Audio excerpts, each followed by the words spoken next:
I have a piece of jewelry from the Himba tribe. They're a semi-nomadic tribe. And this girl in the tribe, she gave me her bracelet. And I have 2 bracelets, actually. And you can still see the mud. You can still see the carving. They're made out of PVC.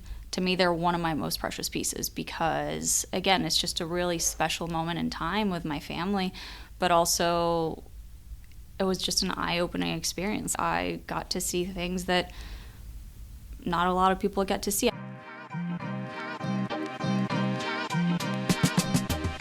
Welcome to The Materialist, the podcast that explores the stories behind the objects we bring into our lives. I'm your host, Mark Bridge, the founder and CEO of, at present, Matchmaker to Extraordinary Jewelry. In this episode, I'm joined by Mirta de Gisbert, a jewelry consultant and gemologist whose life and work are deeply intertwined with the emotional and cultural significance of adornment.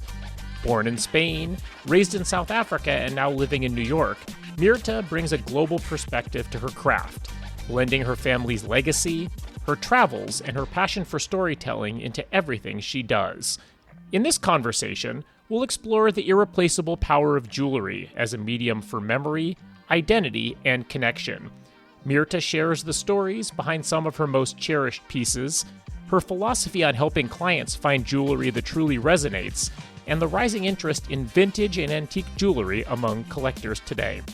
This episode is full of heart, insight, and inspiration, and it might just change the way you think about the objects in your own life. I'm so glad you're here. Welcome to The Materialist. Mirta, welcome. Thank you. So nice to have you. Thank you for having me. A delight. Tell me who you are, why are you here, and what's on the docket for today? Okay, so who am I? Let's see, I could go down the route of I'm from Spain. I was born in Madrid, lived there till I was 7, but my family is from the Basque Country, from Bilbao and San Sebastian, and we moved to South Africa when I was 7. We moved to Joburg. It was meant to be 5 years, ended up being 21. And I guess the reason why I also bring that up in terms of who I am is because growing up in South Africa, I think that really shaped me. And also just the international environment and the traveling throughout Africa, I think that also kicked off my love of jewelry. And then in terms of why we're here, it's to talk jewelry, because we're materialists, right? That's it. And say more about South Africa and jewelry, because I think I know what that means, but I'm curious to understand in your mind how those things are related. So my dad was a metal trader, and I say that because we were just looking at earring. He worked a lot with copper, and he'd come back home with a lot of minerals. And South Africa and Africa is just very rich, as we know, in gemstones and minerals. And I actually have, to this day, still a little cardboard with, I want to say, 18 or 20 different minerals. And I've had this since I was 10. And I remember looking at it just being mesmerized like tiger's eye. I remember to this day in pyrite thinking, wow, the earth creates these. Like, these are going to turn into stones. And so I think that started it. Also, whenever we'd go back to Spain, my mom would go to the vault and get her jewelry out, because in South Africa we couldn't wear it for safety purposes. But those moments where she'd go to the vault, I would just wait outside, so excited to see what she'd come out with. And then once I was older and I was able to go inside with her. Like at the bank? Where is she going? At the bank, yeah. Once I was able to go inside with her, I would just sit there and look at the pieces and ask her about the stories. Because for me, it's jewelry and stories just go hand in hand. And just to be able to hear, this one came from your grandmother, or this one came from your great aunt, and this one, and hearing where they came from, how she was wearing them, like that I always loved. And she always laughed, because she was like, listen, your grandmother loved, her mom loved jewelry. My mom loved to travel. I inherited both loves. Good, don't need to choose. Yeah, I love jewelry. So you were saying your dad was a metal trader, yes, and that he came home with metal. I think when I think of a metal trader today, I imagine somebody sitting behind a Bloomberg terminal. But is he like out working traveled in the mines? Like, he would do mine visits, yeah. He traveled throughout Africa, and yeah, he'd just come back. He was fascinated by it. I think that maybe that's also where I got a lot of my interest, because there was like a science fair project, and I had to, honestly, I can't remember what metal I was working with, but he just encouraged me. He's like, let's look into this, and let's also look at like the chemical reaction with this. And so he was a very, very curious man, and just he'd do mine visits, and he'd just come back with specimens and just really sparked my interest. And what was his attraction to metal? I think some of us are like, ooh, it's shiny, or ooh, it makes pretty things, or it has some scientific properties, or I can use it to get rid of emissions in my car. Did you have a sense of what the draw was for him with metals? I think that they came from, I don't know, I guess all the multiple purposes, but they came from the earth. It's natural, right? But then we make it into human-made pieces. I don't know. I think it was also the people. He loves connecting with people, but I think that they're from the earth. Minerals, they're from the earth. And he just loved that. Yeah. I imagine that was an interesting time to be growing up in South Africa as Very. The whole world is changing. Very. Yeah. When we moved there in 92, before Mandela got elected, and we didn't know what the situation was going to be, we moved there with none of our belongings. And then thankfully Mandela was elected, and we loved it. I loved growing up in South Africa. We were very fortunate, obviously, in terms of how we grew up there, but I loved it because it opened up my eyes to the African continent and just being able to travel. And again, my dad loved to do road trips, so we would go to Mozambique to get crabs. Give us some sense of how far Mozambique is from Joburg. It's a long drive. We'd go to Maputo to get crabs. Like, it was just like, oh, okay, we want crabs. Is that a day? Is that a week? What is that? We'd stay overnight, but it wasn't like going from Madrid. I don't know. It'd take a while. And yeah, we didn't discover the continent by driving. He drove a lot. But I just got to discover different parts of the continent, and just also jewelry throughout the continent, right? Like, I have a piece of jewelry from the Himba tribe. They're a semi-nomadic tribe. And we did, again, a road trip to go see them, to go find them. And we did this when I was 14, 15. And this girl in the tribe, she gave me her bracelet. And I have 2 bracelets, actually. And you can still see the mud. You can still see the carving. They're made out of PVC. To me, they're one of my most precious pieces because, again, it's just a really special moment in time with my family.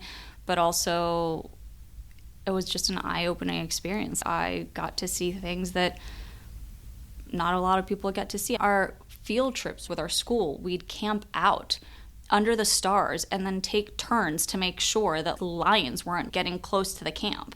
We'd go on mine trips as kids. It was just, we saw Jane Goodall. Jane Goodall came to our school. It was just, I loved growing up in South Africa. I want to go back to the story about this bracelet because from the materialist bent, there's a couple of interesting angles there. One, it speaks to everybody has some form of adornment in their culture. But when you say, all right, I have this bracelet that was made by a local tribes person, you imagine, okay, they're using some sort of traditional weaving technique, or they're using materials that have been in that community for a long time. This was made out of PVC. And I don't know, I'm just intrigued by the idea of we make things out of what's in our surroundings. And that's not what you would imagine an African tribal bracelet being. Yeah, they would take the water pipes and make the pieces out of that. Yeah, I agree. It's definitely not something you would expect, but at the same time, if they had access to them and they're like, oh, okay, we can make these pieces. I also have a belt. I haven't worn said belt because it's not, I don't know, I haven't worn it. The bracelets, it was something that I wore all the time. But yeah, the material is interesting, and I like to mix and match it with my different bracelets. And in fact, when I gave birth, and because they messed up the ivy and my arms and wrists were just swelling up like balloons, I refused to take that bracelet off. I was giving birth to my son Nicolas with that bracelet on. And I told my husband, I was like, if they have to, like, I don't know what they need to do, but that amputate the arm, but you're not going to take off the bracelet. That bracelet is staying on. Yeah, that bracelet is staying on. For me, it's a really special piece. And yeah, it's PVC, but I think that also then ties into why is it special? And it's the stories again. It's the connection to it, and it's the fact that it was from a semi-nomadic tribe in Africa. You can't get that off on Canal Street, 47th Street. You can't get that anywhere. You can't imitate that. Tell me about your mother and your grandmother and the stories that are imbued in their pieces. Let's see. I have my grandmother's engagement ring. My mom set it into a pendant, and it's a beautiful 5.5 carat diamond. But my grandmother passed away when I was 1, so I can't actually tell you that I heard it from the horse's mouth, if you will, right? It was through my mom. But they were super, super close, and she'd always tell me how when her parents got engaged, how my grandmother was like, oh, I wish the stone had been a little bit smaller, but the color would have been higher, because it's this beautiful, warm diamond. Situate us in geography and era here. Where are they in the world, and what year is it when they're getting engaged? So in the Basque Country in Spain, and this would have been, oh goodness, this would have been, I want to say, thankfully, I can't be fact-checked right now, but Didn't mean for this to be a math challenge. 1920s, I want to say. 1930s, yeah. And my grandfather was going to go off to, I believe he was going to go off to Argentina, and he proposed to her with this big ring, and it's gorgeous. I love wearing it. But it was just interesting to hear that my grandmother wanted something that was a little bit higher in color and smaller in size, because funny enough, that's also how I approach diamonds. Like, I would prefer to have a whiter stone and have it be smaller, but I'm most definitely not complaining with this beautiful stone from my grandmother. I ask about the time because that's before diamond engagement rings have the same kind of expectation that they did, certainly in the post-war period. I don't know what the percentage is, but a much smaller percentage of people got married with a diamond, certainly before World War II. Yeah, and he was very much into the diamond, clearly. He went for the size. Yeah. Whereas my mom, her engagement ring is a sapphire and 2 diamonds, and she picked out her engagement ring. My dad told her basically, okay, they had a conversation, they wanted to get engaged, and my mom went and chose it with her mom, which also I think I'm very much like that as well. So it's just interesting to see how through the generations, my grandmother, my mom, me, whether it's liking the whiter stones and maybe smaller, but then also wanting to choose my engagement ring. There's just different things that it's nice to share those stories with them, even though we didn't necessarily. With my mom, I got to share it at the same time, but with my grandmother, I didn't. But it's still, you can say, oh, okay, I like my grandmother. And you remember going and visiting the vault with your mom. Do you remember things that she wore on a daily basis? Are there kind of items that seared in your mind of things that were sort of her icons? On a daily basis, in South Africa, no, and she'd wear her swatch, and I love my swatches. Yeah. And she'd wear her wedding band. But that's why I looked forward to so much going back to Spain, because then she'd take out the pieces, and there, I guess, she'd wear. The thing is, she didn't wear a lot of jewelry. That's the thing, that she had it, and that's where she said that I got my love from my grandmother. But for instance, if there were parties, she had this beautiful ruby and diamond brooch. She'd wear her engagement ring. What else would she wear? Those 2 pieces, I think, are the ones that call out the most. I'm trying to think of other pieces that she'd wear. Yeah, those are the 2, I think, that I remember the most. And then she just slowly started giving me pieces. Like when it was my 25th birthday, she gave me a sapphire, and it has 3 little diamonds on it, ring, which her mom had given to her back in the day, and I actually asked her to go get it engraved in San Sebastian by the same jeweler, because again, dates and stories and everything. She gave it to her when she graduated university, and it was a copy of a ring that my grandmother had, which was cabochon emeralds. Well, copy, I mean, it was the same kind of setting, and that my mom had asked for that. So again, it's just trying to share things between one another, but making it your own, if you will. My mom loved sapphires, and yeah. Do you remember the first meaningful piece of jewelry you bought for yourself? The first one I bought for myself? I'm going to have to think on that. I can tell you the first one that comes to mind is a bracelet. I did not buy this for myself. My brother bought it for me. We went to Morocco, and I was 16, and I saw this beautiful bracelet, but I hadn't saved up enough money. And my brother, who's 4.5 years younger than me, offered to buy it for me. And I still have it. That's the first piece that just came to mind right now when you asked. In terms of first piece that I bought for myself, honestly, I can't remember the first piece I bought for myself. I can remember the first piece I worked on after getting my gemology degree. That was a pair of diamond studs for my mom. Well, that's a cool thing. So why don't we kind of segue from there into what are you working on now? What is your... What do I do? Yeah. What do you do and how did you get there? I am a jewelry advisor, so I work with private clients on helping them start or grow their jewelry collections with pieces that really resonate with them. And the reason I say that is because, again, just going back to what I said at the beginning of how, for me, jewelry and stories and connection, that is one of the many reasons why I love jewelry, right? I want them to find pieces that make them feel something when they wear them. There's nothing wrong with getting a pair of hoops that everyone has, but why not get a pair of hoops that you feel like an electric shock down your spine, or that make you feel empowered or make you feel beautiful? And so I work with my clients on engagement rings, bespoke pieces, bridal pieces, now vintage and antique jewelry as well. And recently I started adding watches as well, just because I noticed that kept on becoming a repeated inquiry. So I was like, okay, let's focus on that too. And art has been a theme through much of your kind of professional journey, art and jewelry. How do those things interact? Art in what sense? I don't know. I know you spent some time at Christie's. Was that mostly jewelry? I think that was just a course that I did because I was living in London. Good find, though. And I just wanted to learn more about art. Funny enough, my mom loved art. And for me, art was, yes, it was something I enjoyed, but I wouldn't necessarily say I'm as well versed in it. And then separately, my elementary school teacher told me I wasn't artistic, which clearly still stuck with me. But now I paint for fun. And yeah, I guess you could say they are intertwined. I just didn't really think about it that way. I think it's just a form of expression, right? And just art speaks to people differently. And you can look at a piece and you can see one thing and then a different person can see another thing. And I think that also translates into jewelry. You can have, again, going back to the pieces that my mom would tell me the stories about, she had her stories with those pieces, but then I was able to create stories with them myself or appreciate different things about the pieces. And are you a jewelry designer? Is that an accurate thing to say? It's funny you asked that. I haven't called myself that, but then clients and friends are like, can we swear here? Why the fuck not? Like, why don't you call yourself that? And I'm like, sure, I design pieces for my clients, but I have so much respect for jewelry designers that I don't know if I'd call myself one. Generally, I don't know if I design pieces for my clients, but I don't know if I'd label that for myself.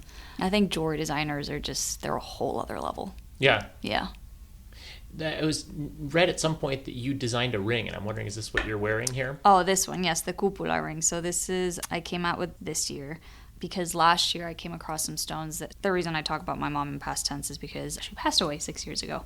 But yeah, she left some stones sorry, I get teary just even thinking about that. She left some stones for me, and I came across them last year, and I thought about doing something with them because when I was getting my gemology degree, she told me, why don't you also study design?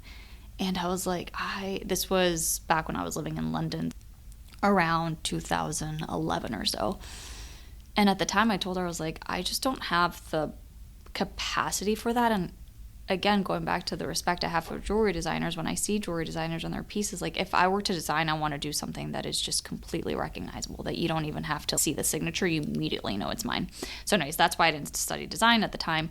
And then last year when I came across her stones, that seed she had planted all that time ago, I was like, oh, maybe I do something. Why not? And I kept on playing with the stones, and I don't know, there was some type of blockage, and I was like, okay, how about I just go back to basic item? And I love a dome ring, and Kupula means dome in Basque. And so then this was just to get my feet wet, if you will, and I did an 18 karat gold. I wear them stacked. I didn't make one piece. I like the movement that they have when they are worn together. They sound good together, too. I love the sound, too, as well, and I like to play with them. I wanted to do them as a pinky ring, but my workshop recommended I do them as a ring finger ring because I have a 1.25 size for my pinky. And they're like, nobody will be able to try them on.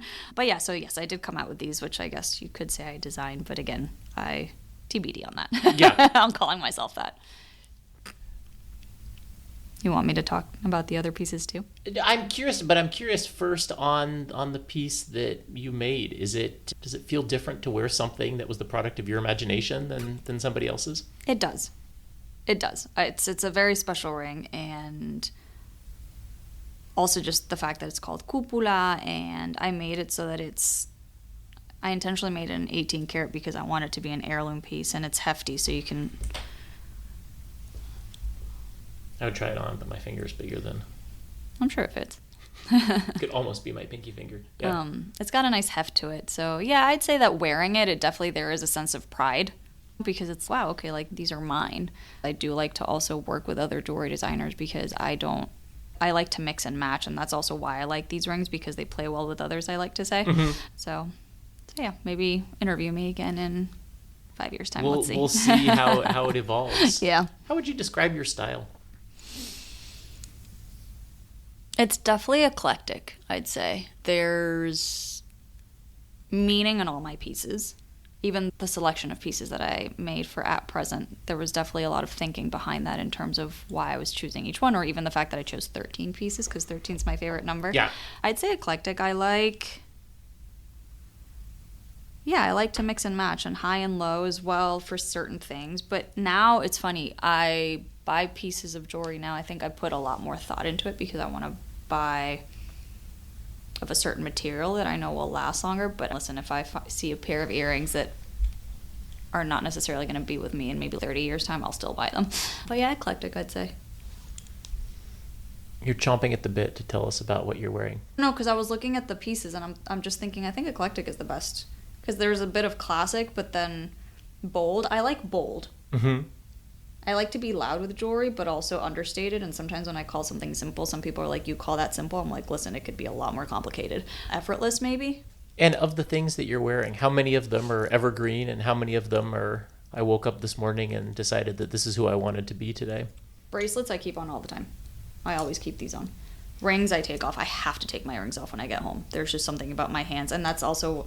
So my wedding band is a plain platinum band. I never take that off. That's the one thing I never take off. But the other rings, they always have to come off the second I get home.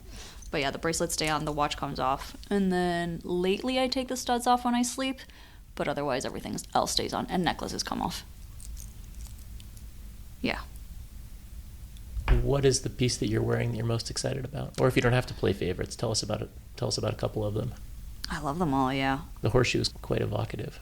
The horseshoe is by Marie Lichtenberg. I don't know if you know her. She's Paris-based, and I just love her pieces. I love her aesthetic. I love her as a designer. This was my gift from my husband to me for our 10-year anniversary this year. Happy anniversary. Thank you. And when it came to it, I was thinking, okay, do I design something for myself? And then I just thought about different designers and their different pieces. And then this one came to mind. And I was like, no, I definitely want this as the piece. I love the horseshoe. If you read about how you should wear a horseshoe, I don't believe in rules for jewelry, but I also do believe in trying to figure out like the meaning behind stones and how you should wear certain things. And it is recommended that you wear it on the right hand. They do say that you should wear the horseshoe. Is there a reason for that? It's supposed to be, I think it had to do with, I don't know if it's like your Venus hand or your Venus finger. I don't know. There was some reason. I forget. But supposedly you're supposed to wear it like this. So with the horseshoe facing towards the wearer so that you keep the luck with you. Which is also how a horse might wear it, right? True. But I like to wear it this way because I also believe in sharing luck. And not only do I like how this looks, but I really do believe in sharing. This is with the horseshoe facing out. Yeah. Because also you move your hand, so it could be in, it could be out, it could be in, but you're giving and taking. Yeah. So yeah, I love this ring. And sapphires as a tribute to mom, or because you love blue, or? I love sapphires. I'm a Virgo. I've always loved sapphires. Sapphire is the birthstone for Virgos. I'm an August Virgo, so technically it's peridot, but you don't even choose your own adventure when it comes to gemstones. Right. Also, if we really want to get into the nitty-gritty, in terms of astrology, I'm in my Saturn year, and sapphire is a good stone for Saturn, supposedly onyx too, but I just don't wear onyx, and so I thought that could be a good stone. And also I grew up riding. I love horses. So it just had all the elements. And the shape, I mean, look at it. Just the detail is incredible. It's gorgeous. And it's got a really nice weight to it as well, and it's comfortable. And I just love her, and I love her team. I'm very big on connecting with the designer and also the team. There's good energy. I feel like that translates into the piece, and they're just wonderful. Yeah. Very cool. It's a statement ring, but... Feels like it invites a conversation. It does, but I also wear it as second skin, which is funny because you see it and you do think, oh, okay, that's a big ring, but it just becomes like part of my hand, and that's what I wanted. I wanted a new piece that was going to be part of my, I guess you could say, look, if you will, and it plays well with others too. Was there somebody living there before who got moved aside? So I wear... I also wear a Mizuki ring, which I bought for myself a couple of years ago. It's a Baroque pearl, and I love that ring. So she did not get moved aside. I wear her also every once in a while because I don't want the pearl to get damaged. Yeah. I don't know. I want to be careful with it. Not that I'm not careful with my other pieces, but yeah. And who's her neighbor? It looks like we have some sort of a cat. That's a tiger. So it's actually Kenzo, the Kenzo tiger. Yeah. I bought this for myself in 2016. Yeah, summer 2016. I wanted, again, a statement ring, but that I could wear every day and that would sit flush with my hand and that would make me feel strong and powerful. My mom had just been diagnosed with cancer and I was needing a little bit extra strength, and so I was looking to my jewelry for that, and that is not gold. That is gold plated and it is battered. But I wear it lovingly every day.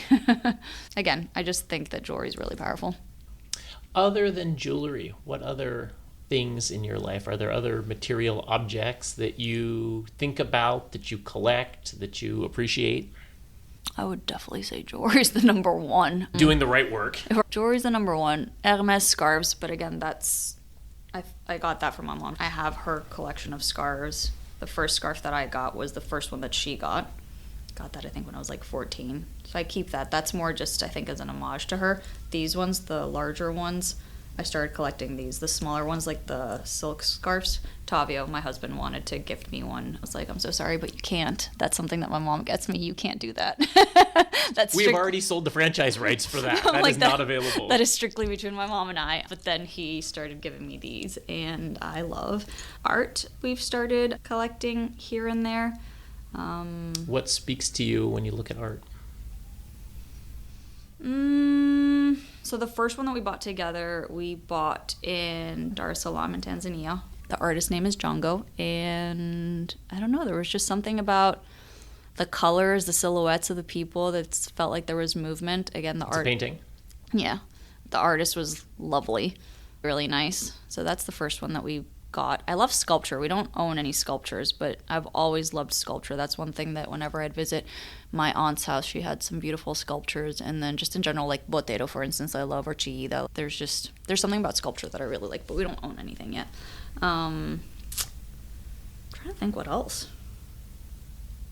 Let's put it this way. If I had to run out of the house and grab the first few things that I could find, it would definitely be my passport for sure. Because I love to travel, but photos, family photos.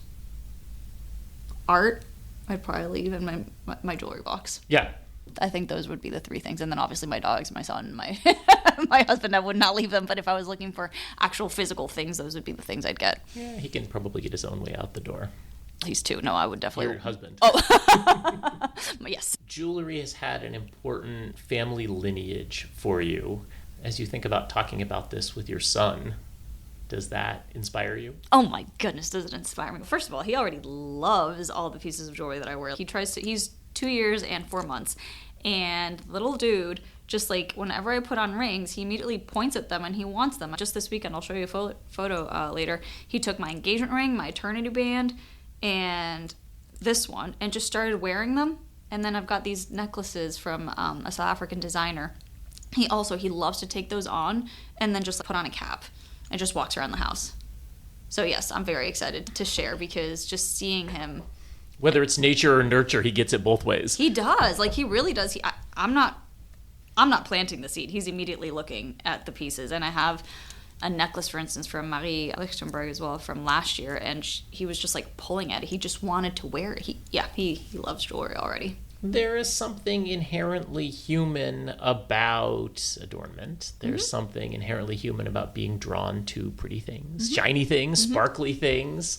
I don't know. It's one of the things that for me, when people say, this is superfluous, this is something that you don't need, and you go back and you look at the archaeological record of humanity, this has been going back hundreds of thousands of years, whether we're wearing feathers or shells. That there is something that I think is innately human about jewelry and about adornment. Yeah, sure. Do you need it? Not like food, air, and water, but I just think that there's so many layers to it. You can see jewelry. If you don't connect with the piece, then sure, you don't need it. But I think, again, it goes back to the connection, right? Like, does it provide you with confidence? Does it connect you to a loved one? Does it connect you to a special memory? I need jewelry. For me, I would be devastated if I lost some, like, special pieces, because as much as you can get insurance, like, there's just something about certain pieces that you cannot replicate. Like, you just can't. What are those pieces for you?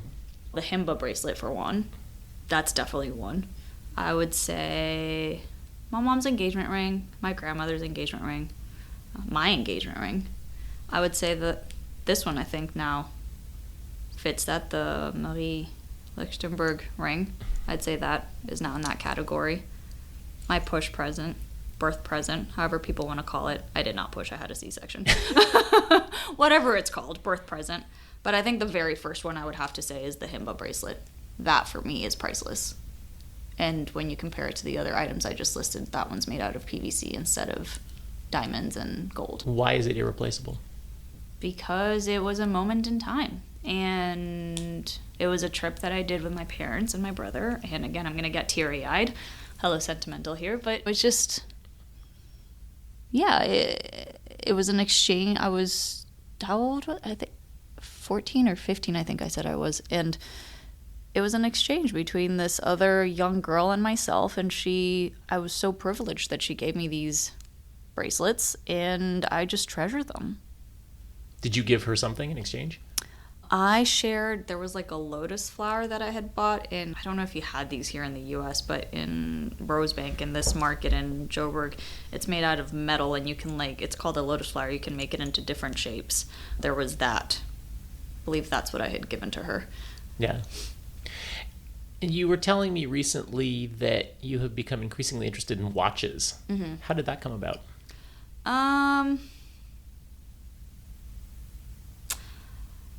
How did that come about? I think just reading up on them more and just seeing more people. There's some great accounts and people that talk about watches on Instagram, and I think that just sparked my curiosity. And then, I don't know, just with time, and I think with clients just asking me more about watches and just maybe opening my eyes more to them, and they're beautiful. I certainly wouldn't say that I'm an expert in that field as I would consider myself with jewelry, but I find it intriguing, and I'm trying to learn from the right people. And I think there's a limited amount of time, and there's something to be said about wearing a watch and just getting that reminder.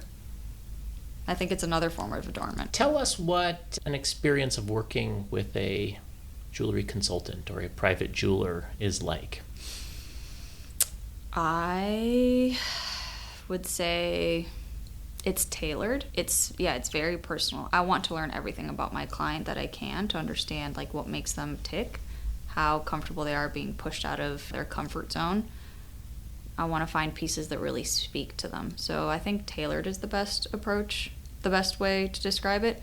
But we're also partners. Like, we collaborate in the sense that I want to make sure that my client is happy. It's not one size fits all, right? So what one piece might speak to one, it certainly won't speak to the other one. I also just adapt to each client. Some clients want to learn. Other clients are just like, here's the information, go work your magic.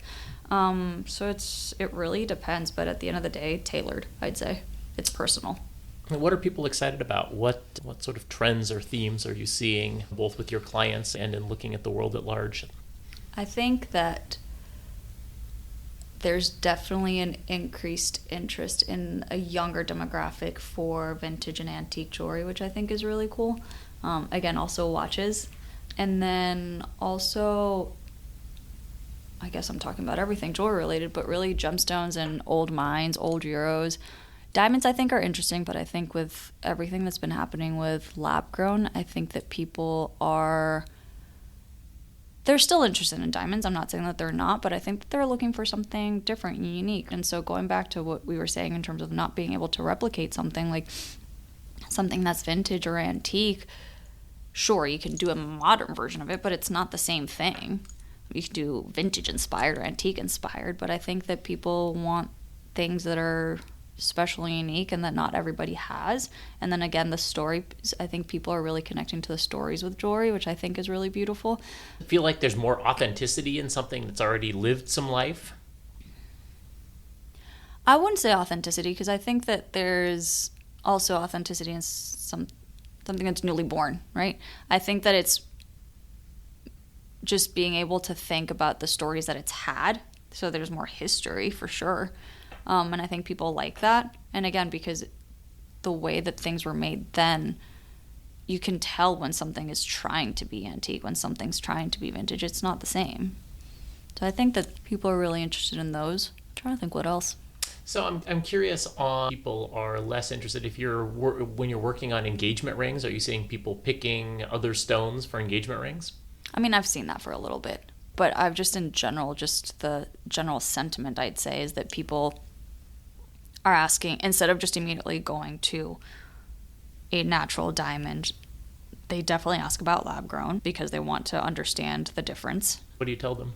I give them a whole spiel. It depends what they're looking for. That is your gemologist oath, is that you have to... When somebody comes to me, for me, I work with natural, right? And so if somebody's coming to me and they want a lab grown, then it's okay. I like to understand why they're looking at lab grown.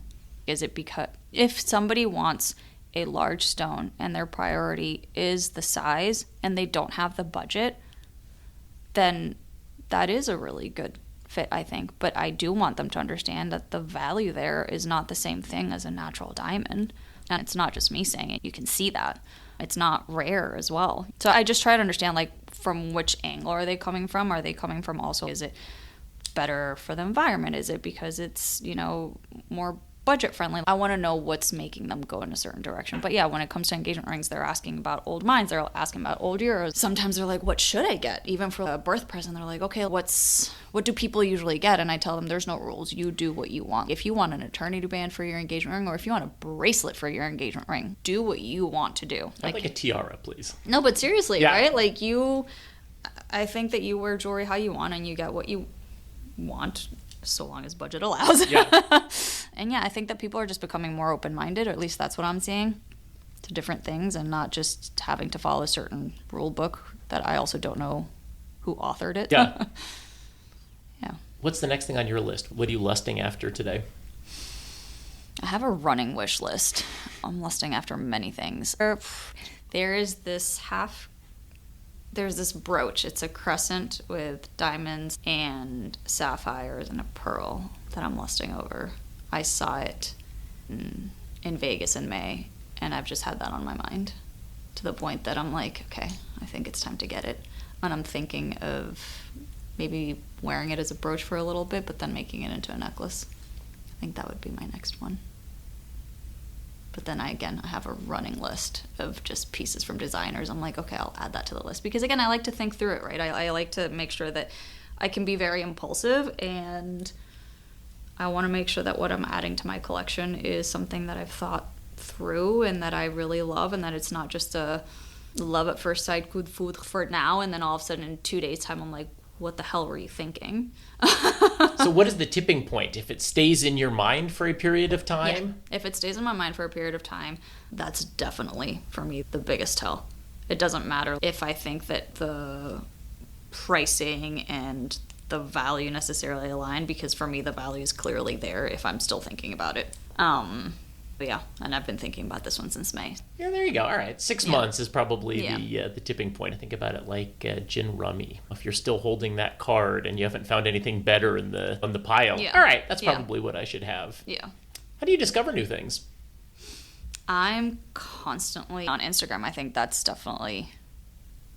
a really good avenue to be able to discover. I think it connects us with people that we might not necessarily be in the same city, continent.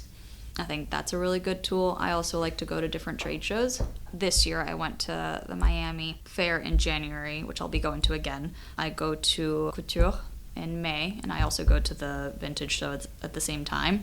And then I'll be checking out Doha in January next year, which I'm very excited What about. do they do in Doha? There's this big jewelry show, which I'm just like so pumped because I've never been to Doha. And again, going back to my love of travel, and I'm so excited. It feels like it's going to be a little adventure for myself.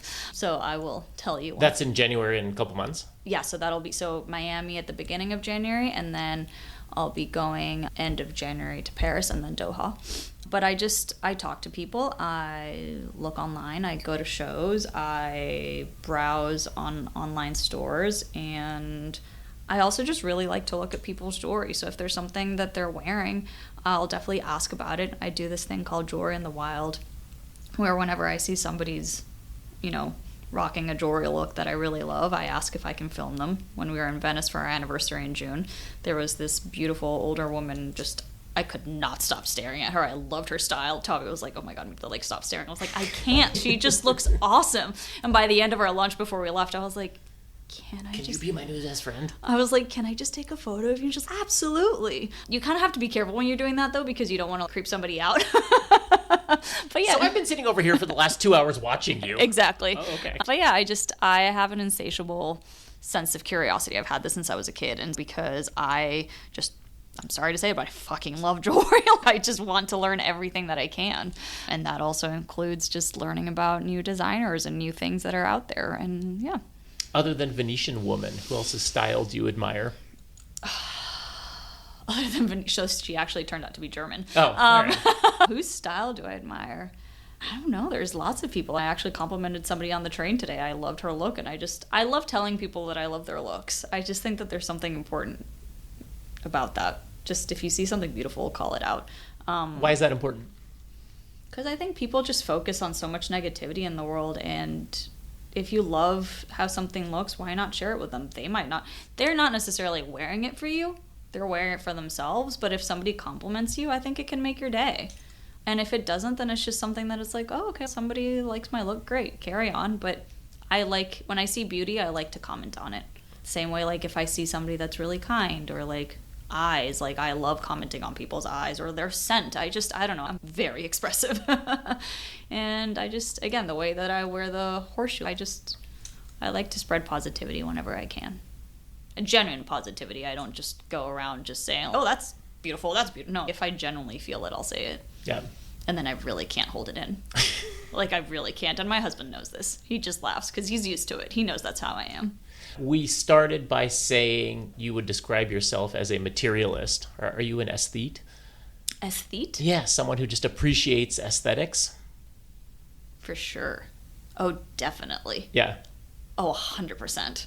Yeah, I like to be surrounded by beautiful things, and beauty can be defined in many ways. It doesn't have to be one size fits all, and it could also just be depending on the day what I might find beautiful, but I definitely want things that are pleasing to the eye. And it could even be if something's like crooked, it could be a beautiful thing, but if it's crooked, that is not aesthetically pleasing. Like, that needs to be fixed. Yes, I would say I am, for sure. Last question that I always like to ask everybody: who are 3 designers, artists, people who you think are doing wonderful things that deserve more visibility, more exposure in the world? Okay, so the first one I would say is Alessandro Florio. He's a Sicilian tattoo artist turned painter. I invite you to look at his work. It's beautiful. So that art, for instance, speaks to me. His art really speaks to me. The second one I would say is Casa Chiqui. It's a store in Cartagena in Colombia. And I just love how they've curated their store. It's finds from their travels all over the world. I spoke to you, not here, but previously, about how I have this pair of red palm earrings. I bought them from their store. And just as background, this pair of red palm earrings, I put them on and I just feel like $1,000,000. There's just something about it. I could be under the weather, I put them on and I'm like, okay, I'm feeling better. Yeah. Right? And again, palm. And then the third one, I would say it's The Nod. So it's an online magazine, and it's very much it shares stories that are up to date, like with everything that's going on in the world, but also through an Indian lens, if you will. And I just think that they do a really good job in terms of how they tell the stories, their insights, even just like the fashion that they share. I just really appreciate what they're doing. So yeah, Alessandro Florio, Casa Chiqui, and The Nod. Fabulous. I look forward to checking out all of them. Those are 3 that I do not know at all. I've heard about the pom-poms, but... I think you'll dig them, yeah. Cool. Thank you so much. Mirta, thank you so much. Really appreciate this. Thank you for joining me for this episode of The Materialist. It's always fascinating to hear how personal history, culture, and craftsmanship come together in the world of jewelry, and Mirta brought such a thoughtful perspective to that conversation. If you enjoyed this episode, please subscribe, leave a review, and share it with a friend. The Materialist is a production of At Present, Matchmaker to Great Jewelry.